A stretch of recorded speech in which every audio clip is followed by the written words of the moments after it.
O veículo de pesquisa para pouso lunar tinha pouco mais de 3 metros de altura. Possuía 4 pernas entreliçadas de alumínio, espaçadas também de 3 metros.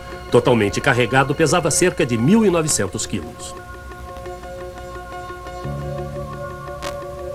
Os veículos de pesquisa para pouso lunar, assim como os veículos de treinamento para pouso lunar, eram veículos de decolagem e pouso verticais, mas com uma diferença.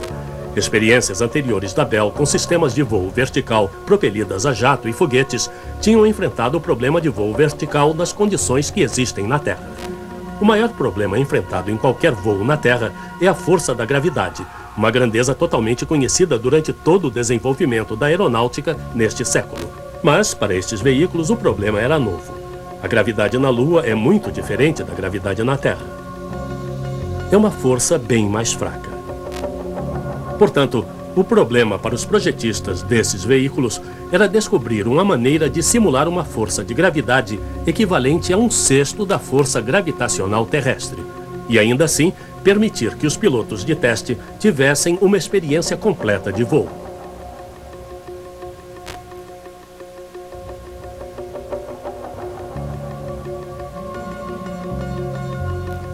O problema foi resolvido da seguinte maneira.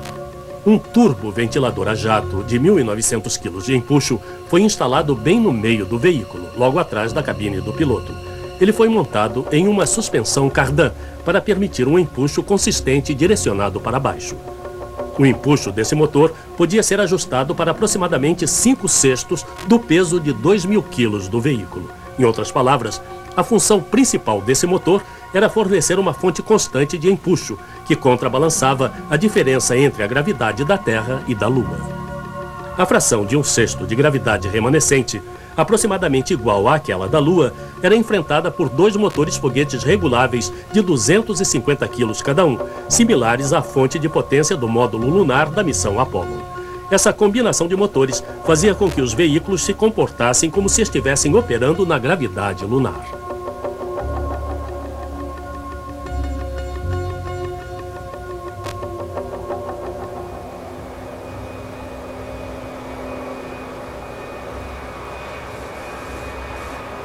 Os veículos tinham a possibilidade de planar, voar horizontalmente e oscilar em torno dos seus eixos de simetria. A possibilidade de controle direcional fino nesses veículos surgia por intermédio de um outro conjunto separado de motores. 16 foguetes de controle de altitude eram montados em conjuntos de 4, em cada canto da aeronave. Eles eram usados para os últimos estágios de toque e para planar e estabilizar o veículo. Um teste típico ou missão de treinamento começava com o grande motor a jato sendo ligado e o piloto levantando o veículo por aproximadamente 50 segundos. Isto levava o veículo até uma altitude de 300 metros. Ao chegar a essa altitude, o piloto inclinava o módulo para a frente para ganhar uma quantidade de movimento suficiente para atingir a rota de descida. Com o aumento da velocidade, o veículo assumia uma posição vertical e o piloto reduzia o empuxo do jato para suportar apenas 5/6 do seu peso. Ao mesmo tempo, os foguetes eram acionados. Um computador, então, passava a controlar o empuxo do jato para manter constante a contraforça da gravidade. Os sistemas de controle e o arranjo da cabine eram projetados para serem o mais parecido possível com os do módulo lunar, para prover o máximo de familiaridade com uma eventual situação de pouso lunar possível de se obter em terra. Para enfrentar uma possível falha dos motores, os veículos eram equipados com um assento ejetável em velocidade e altitude zero. Os veículos de pesquisa originais foram entregues no Centro de Pesquisa de Voo da NASA, em Edwards, Califórnia, em abril de 64. 3 outros veículos de treinamento foram construídos pela Bell, e 2 veículos de pesquisa originais foram reprojetados e redesignados como veículos de treinamento em 1967.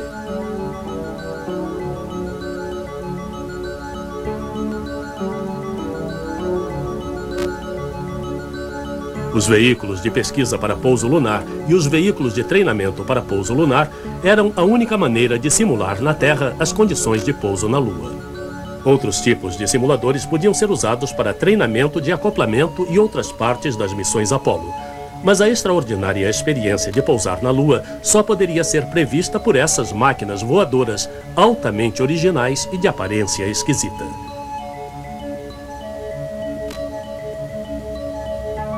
Os veículos de pesquisa para pouso lunar e os veículos de treinamento para pouso lunar da Bell Aerosystems estão entre as mais estranhas máquinas voadoras do século XX.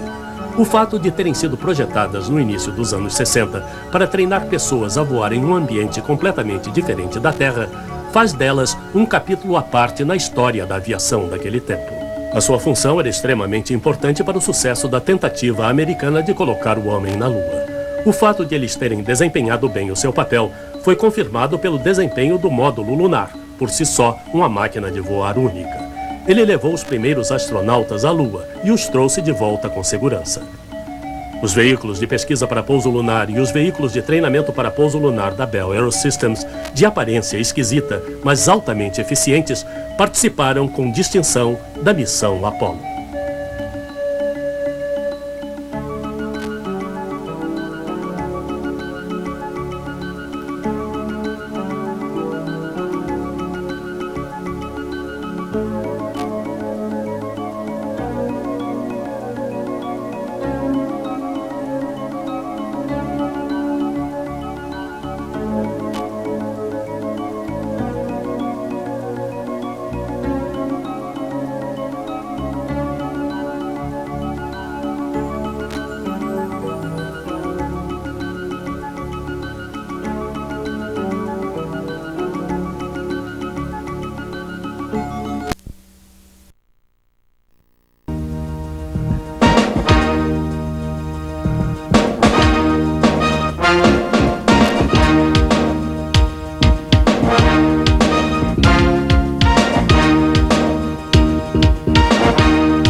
Aeronaves estranhas. Controle remoto. Miniaturas. Computações.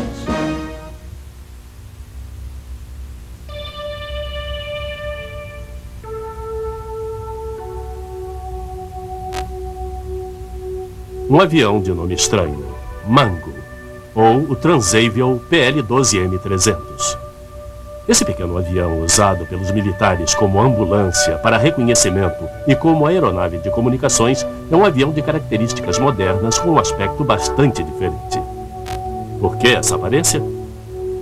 Por exemplo, que vantagem oferecem as duas caudas, a fuselagem curta e alta, e aquela aleta atrás da bequilha? Para que aquilo? É um avião diferente da maioria. No entanto, apesar de ser movido a hélice, não parece uma relíquia de tempos passados. Todo projetista utiliza os recursos de que dispõe para que o avião seja um sucesso. Considerações funcionais fazem com que o projeto de um avião de carga difira muito daquele orientado para um avião de caça. O Mango foi projetado tendo em vista apenas o aspecto funcional para ser um eficaz jipe aéreo. Ele é, na realidade, uma mutação. Uma versão de um avião projetado para uma tarefa completamente diferente.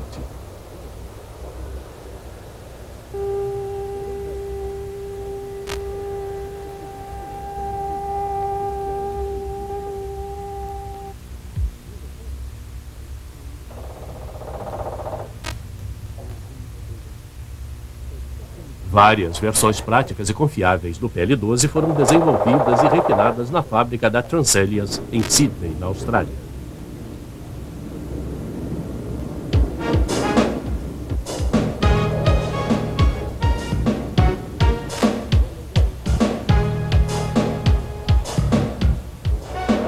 A construção dos PL-12 é extremamente simples.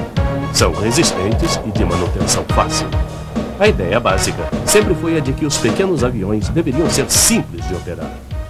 São leves, mas robustos. A aparente simplicidade da construção esconde fatores e cálculos complicados e precisos. Sua configuração inicial era de um avião agrícola ou apagador de incêndios.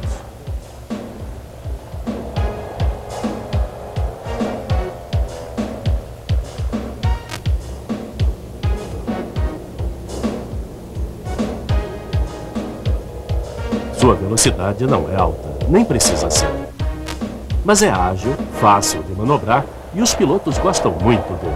Porque se você vai ficar dando rasantes a poucos metros do chão, desviando-se de árvores, árvores, cercas e postes, é bom ter um avião que lhe ajude a continuar vivo. A versão original do PL-12 era o Sky Farmer, um avião agrícola projetado em volta de uma caixa bem grande. O restante do projeto foi desenvolvido tendo sempre em mente o uso do avião como espalhador de inseticida. Deveria ser fácil encher o depósito e o avião teria que decolar de qualquer pista.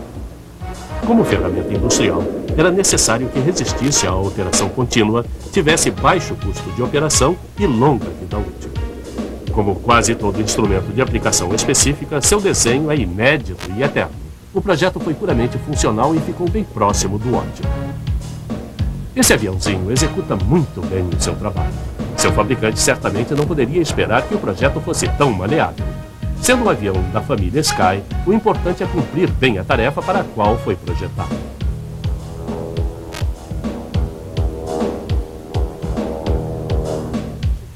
A aleta inferior demonstra bem a sofisticação do projeto.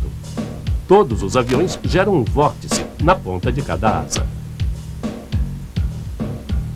Essa turbulência poderia ser aproveitada para espalhar o inseticida ou fertilizante. No desenho convencional, as pontas das asas estão muito distantes uma da outra, e o efeito é mínimo. No PL-12, a turbulência das pontas da aleta se soma à da asa superior e permite cobrir uma faixa mais larga a cada passe. A aleta também oferece mais sustentação à semelhança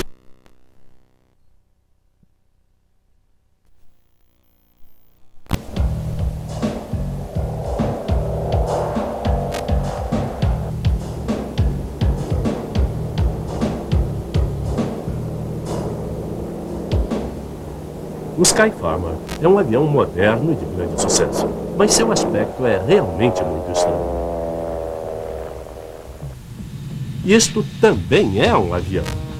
É preciso explicar porque não parece um avião. Essa confusão de treliças e rodas não parece poder voar, principalmente quando está presa a um poste. No entanto, este é o Hovry SC-1262 da companhia alemã VFW.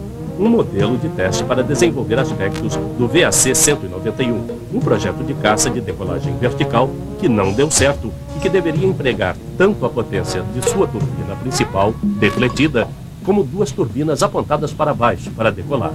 O Hovry foi construído para tentar avaliar o método de pilotagem quando o avião estivesse flutuando com suas superfícies de sustentação fora de ação.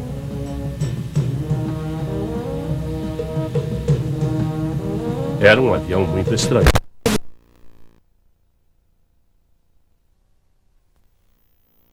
É com esse tipo de teste que se faz a aviação. Certamente não era de interesse da engenharia aeronáutica saber quantos homens cabiam no compartimento da turbina do F-80, mas a colocação de motores a jato puro nas pontas das asas do mesmo avião o transformou em um modelo experimental. O motor a jato puro, por não ter peças móveis e ter uma potência teórica infinita, sempre fascinou os projetistas, que o testaram muitas vezes. É claro que aqui não se está testando a potência. Se os motores fossem utilizados ao máximo, arrancariam as asas do F-80 como se elas fossem feitas de papel higiênico perfurado, bem antes de os motores derreterem. No caso, servem para levar rapidamente o avião até sua velocidade normal de operação e por outro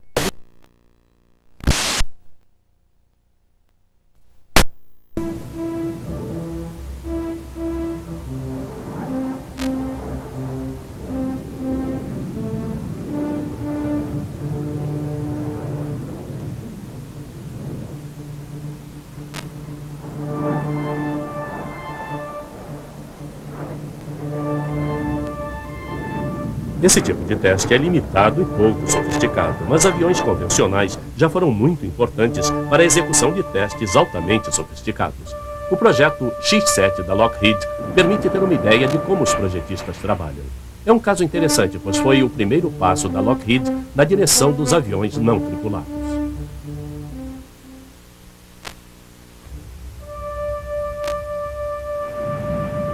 Kelly Johnson, o projetista da Lockheed, descreve o início do programa do X-7. Logo depois da guerra, o governo iniciou o programa de mísseis teleguiados e a Lockheed teve que avaliar qual seria sua participação nesse programa. Sabíamos que éramos basicamente fabricantes de plataformas aéreas e não nos sentíamos seguros para projetar um míssil teleguiado porque não dominávamos a tecnologia do radar nem de rastreamento. Pouco antes disso, havíamos desenvolvido novos métodos que nos permitiram, usando uma pequena equipe, projetar e construir o F-80 Shooting Star em 141 dias. A filosofia básica da Lockheed, exemplificada no projeto do F-80, foi aplicada de maneira normal no desenvolvimento do X-7. O sucesso dessa filosofia provou que um número menor de pessoas mais qualificadas produz mais por unidade de tempo e dinheiro do que grandes grupos de pessoas pouco qualificadas que criam enormes problemas de organização e operação.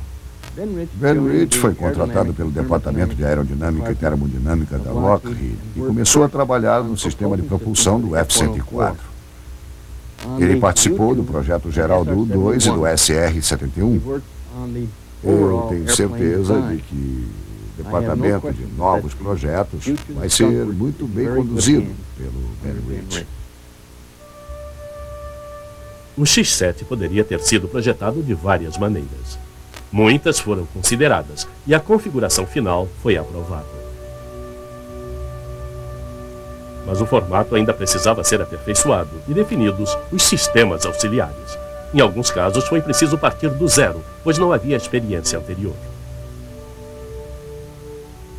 A equipe procurou sempre reduzir custos e muitos aspectos foram analisados usando miniaturas em túnel de vento, ou, como aqui, testando com foguetes para confirmar ou não as teses dos projetistas. No fim dos anos 40, ainda não havia computadores para testar teorias.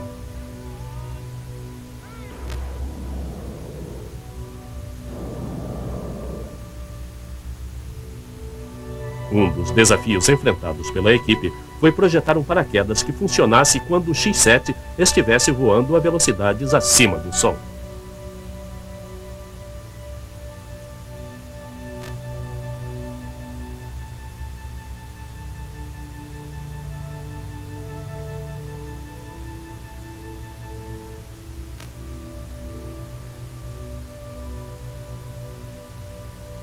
Mais uma vez, buscando a economia, foram empregados modelos na escala de 1/3 para obter dados sobre a estabilidade, a sustentação, o arrasto e as características de separação. Os modelos em escala, além de reduzirem os custos, permitiam a utilização dos P-38 Lightning como naves-mãe na condução dos testes.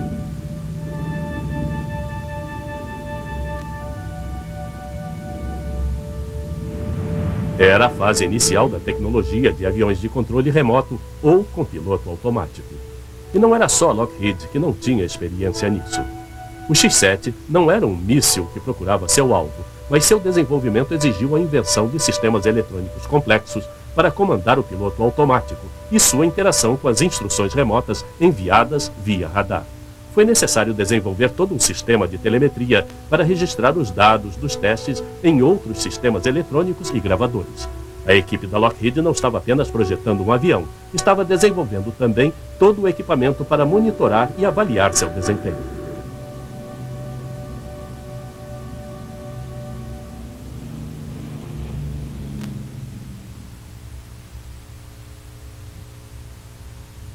Pronto o primeiro X-7 e desenvolvidos os sistemas de avaliação, deu-se início à série de testes. O objetivo do programa era avaliar a viabilidade do emprego dos motores a jato puro, até então mais teóricos do que práticos. O míssil Bommark já utilizava esse tipo de motor, e a tarefa do X-7 era testar o motor a velocidades supersônicas.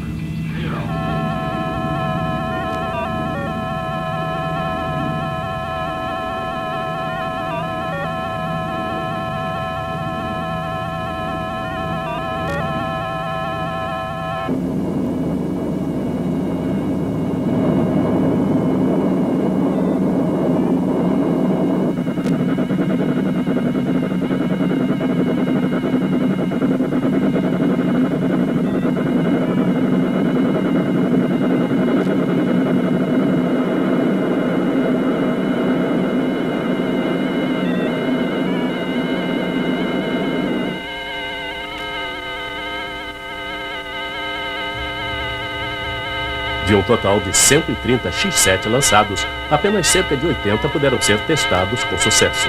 Houve uma variedade incrível de problemas. Houve falhas de radar e do piloto automático, falhas humanas na operação dos sistemas de solo e alguns problemas de projeto de origem econômica e aerodinâmica. Apesar disso, o excelente desempenho do X-7 veio depois a ser um motivo de orgulho para a Lockheed. Durante os testes, ficou claro que muitas falhas decorriam dos motores a jato puro fabricados pela companhia Markett, e foram esses testes da Lockheed que permitiram aperfeiçoar os motores e usá-los para propulsionar o X-7. Um exemplo típico de como os problemas eram solucionados foi o pouso do X-7, se é que se pode chamar de pouso. O aparelho deveria enfiar o nariz no chão e ficar aguardando, como uma estátua, que viessem buscá-lo e prepará-lo para a próxima missão.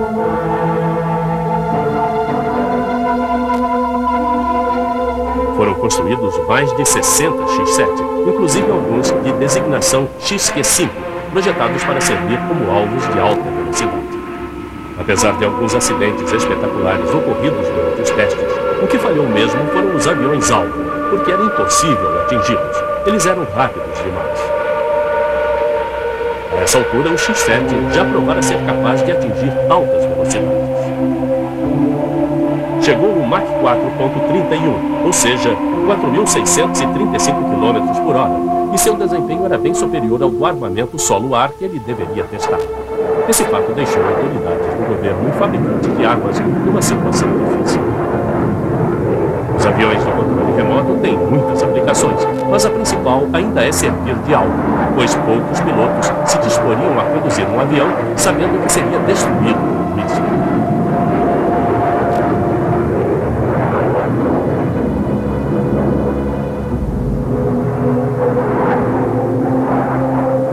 Apesar de serem destruídos, os aviões-alvo têm que ser bem construídos e possuir todos os sistemas internos de controle, além de boa velocidade.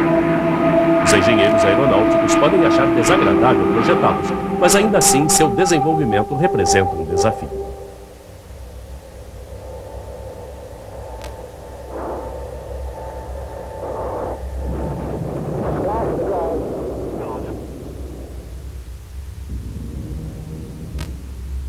Talvez tenha sido mais agradável desenvolver o projeto HIMAT, um avião também sem piloto. HIMAT significa Tecnologia Aeronáutica de Grande Agilidade. O objetivo do projeto era, em parte, estudar a chamada barreira de Stall, que limita o ângulo em que um avião pode voar para facilitar a missão dos pilotos de caça em combate. O programa foi desenvolvido pela companhia Rockwell e era, na realidade, um teste de muitos aviões de tecnologia avançada.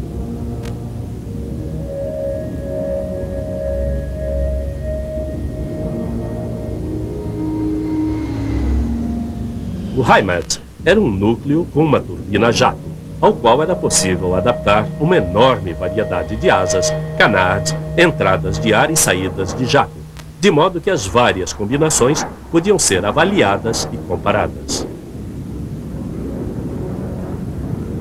Com um único avião, foi possível simular uma quantidade de protótipos com grande economia.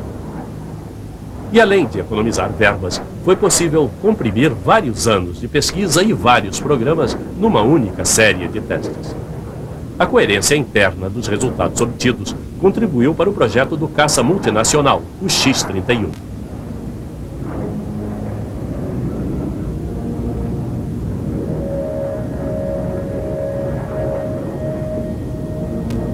Assim como o X-7, o HIMAT estava no topo da tecnologia de sua época, testando teorias aerodinâmicas e estruturas de aviões. Mas os aviões não tripulados existiram desde o início da aviação, e sua evolução tomou rumos diversos, servindo hoje para os mais variados fins. Durante a Primeira Guerra Mundial, por exemplo, uma bomba voadora foi construída nos Estados Unidos. Esses testes com um avião que era conhecido como Bug foram conduzidos sob a supervisão de um dos irmãos Wright, e um dos jovens oficiais que participaram do projeto foi Hap Arnold. A participação dessas pessoas ilustres não garantiu o sucesso do avião bomba. O aviãozinho funcionava de vez em quando, mas seu significado militar foi maior em termos de propaganda do que em danos que pudesse causar ao inimigo. Nos anos 30, quando esse avião-alvo foi desenvolvido, uma das maiores deficiências do bug, sua falta de controle, estava sendo estudada. Como os aviões de brinquedo de hoje, ele era dirigido por sinais de rádio. O interessante nesse caso era o uso de um disco de telefone para mandar os comandos.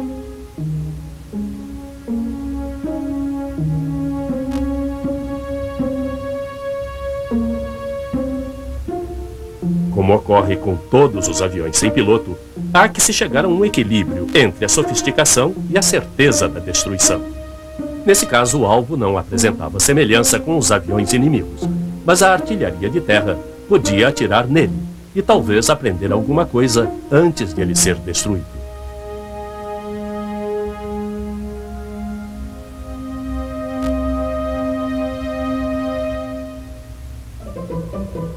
A Segunda Guerra trouxe algo muito mais evoluído em termos de aviões sem piloto. A Alemanha de Hitler colocou em ação a V1, a primeira das armas de terror. Não era um foguete, era um avião sem piloto, com um motor a jato pulsante que levava uma carga explosiva de 1 tonelada. Tinha 7 metros de comprimento e 5 de envergadura.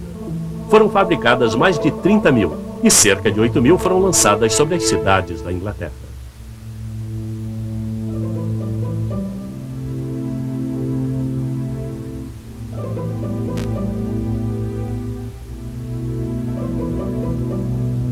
A V1 não era muito veloz, voava a 640 km por hora. Quase 4 mil delas foram derrubadas por caças ou pela artilharia antiaérea.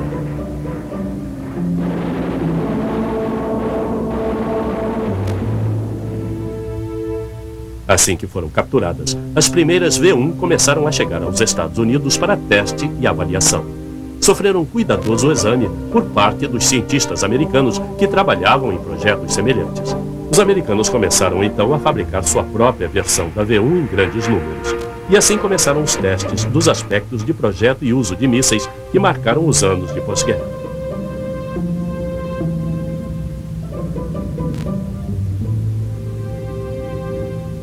Um dos testes com as V1 americanas envolvia seu lançamento a partir de submarinos. Foi uma ideia que se tornaria realidade mais tarde, mas na época era um pouco ridícula. Durante a guerra, os americanos haviam feito experiências também com bombas colocadas em planadores, que eram controladas ao longo da queda por meio de rádio, pelo bombardeiro que ia a bordo do avião que as lançava.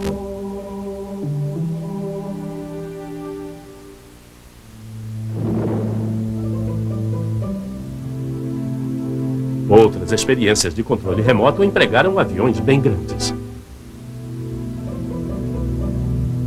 Alguns bombardeiros, que já haviam ultrapassado sua vida útil, eram carregados de bombas e guiados remotamente até o alvo.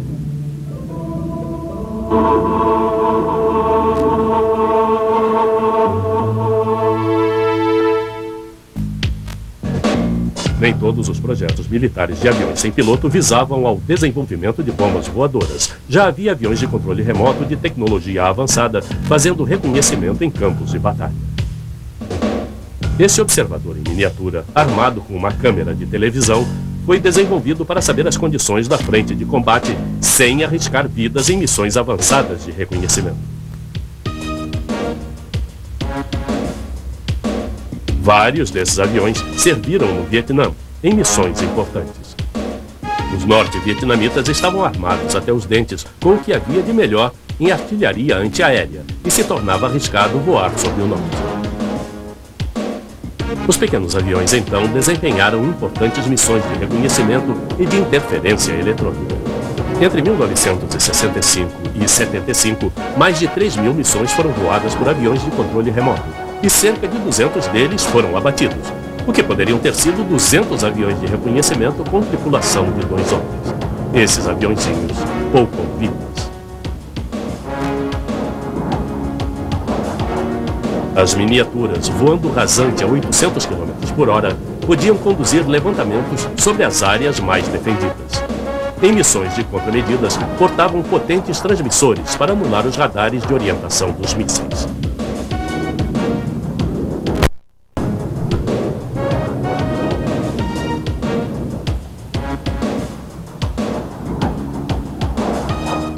Depois da missão, eles eram orientados a retornar para céus amigos e eram resgatados por helicópteros.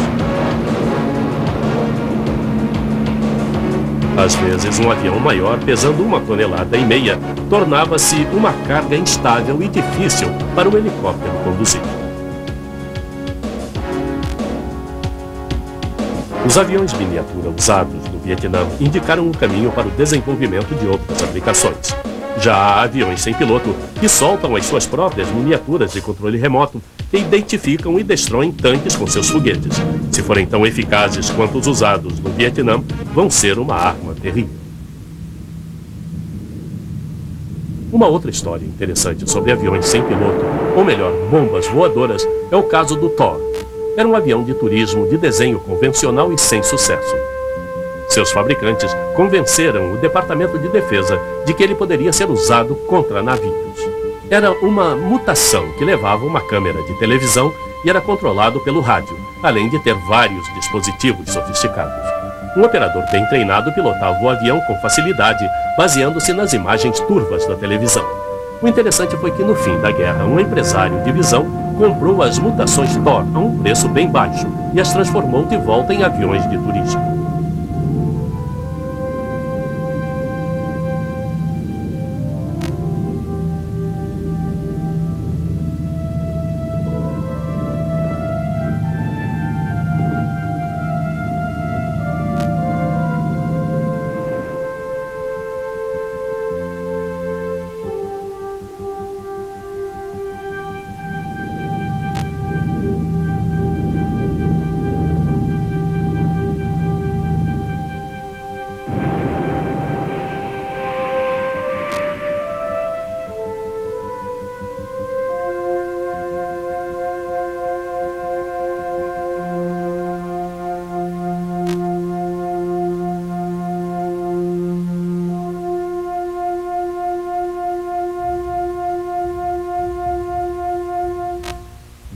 A mutação em aviação é uma constante.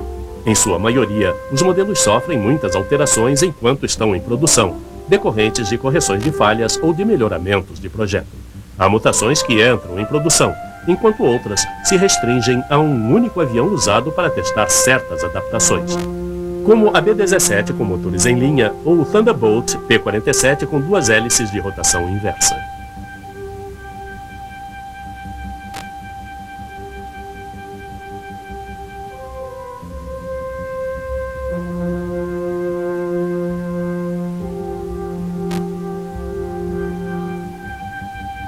Outra forma de mutação não se restringe a um tipo de avião. Por exemplo, este teste com um trem de pouso adaptado para a lama, que poderia ser usado por todos os caças operando na lama.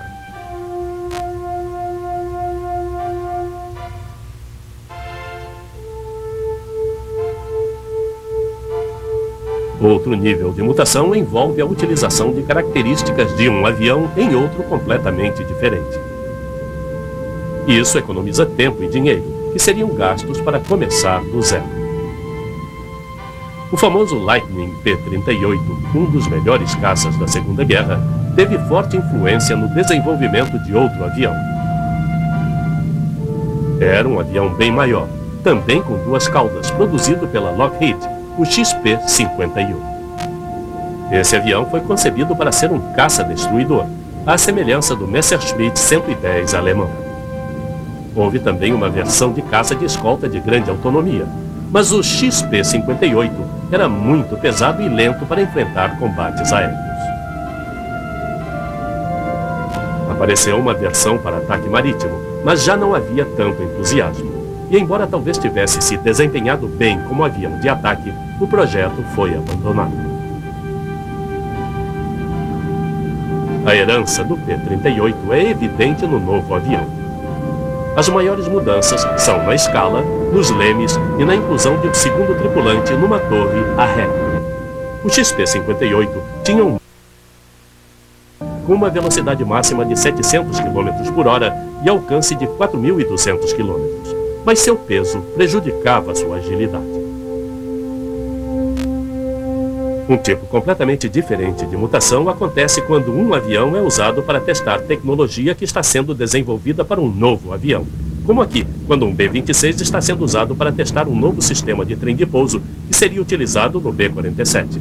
No entanto, as mutações mais interessantes acontecem em aviões do mesmo tipo. A adaptação do avião para assumir outras funções ou usar nova tecnologia, ou ainda simplesmente para corrigir falhas básicas de projeto. Quando a Força Aérea Americana adotou o bombardeiro inglês Canberra, fabricado pela English Electric, e o chamou de B-57, a companhia Martin foi escolhida para fabricar o avião nos Estados Unidos. O Canberra era um bombardeiro ágil e veloz, mas tinha alguns erros de projeto. O pior sendo a posição da tripulação, que não dava chance do bombardeiro escapar numa emergência. Esse e outros problemas do Canberra foram resolvidos pela Martin no ano seguinte. Foram ainda incorporadas várias melhorias sobre o desenho básico. Entre estas, uma porta de correr para o compartimento de bombas e uma grande quantidade de equipamento de bordo, transformando o Canberra em bombardeiro noturno e avião de reconhecimento. O B-57 teve uma atuação pequena, mas valiosa na Guerra do Vietnã.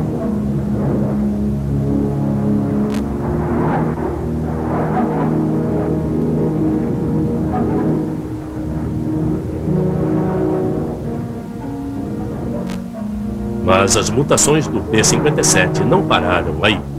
O desenvolvimento do avião de reconhecimento a grande altitude, chamado de U-2, sofreu um atraso.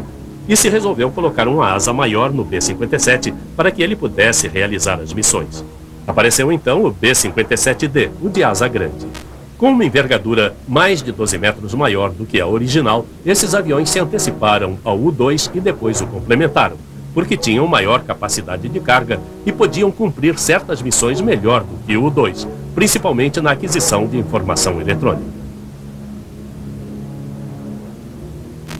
Mas apareceram problemas de fadiga no encaixe da asa, e as próprias asas tinham uma vida útil muito limitada. Dando prosseguimento ao programa do B-57D, foi criada uma nova versão, o B-57F, cuja envergadura era quase que exatamente o dobro da envergadura original, e que teve bom desempenho a grandes altitudes.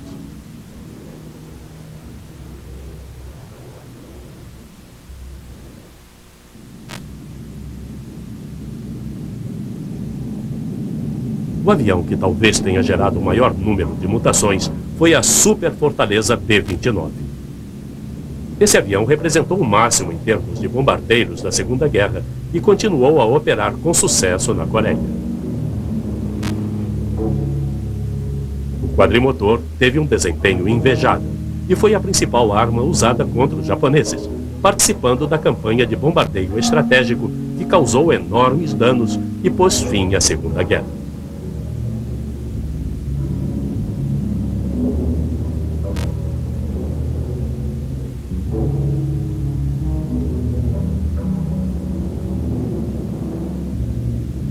Quando já estavam superados como bombardeiros, a Força Aérea os utilizou como aviões-tanque. E cumpriram seu papel como KB-29 durante muitos anos. Havia montanhas de peças e aviões que podiam ser canibalizados para mantê-los no ar. Aqui, um deles reabastece outra mutação da B-29, o B-50, que tinha asas reforçadas e motores mais potentes, além de um leme tão alto que era dobrável para caber nos hangares. Numa segunda mutação, os B-50 receberam motores auxiliares a jato para melhorar seu desempenho, quando eles também passaram a agir como tanques voadores. Essa adaptação era essencial para que eles pudessem acompanhar e abasteciam.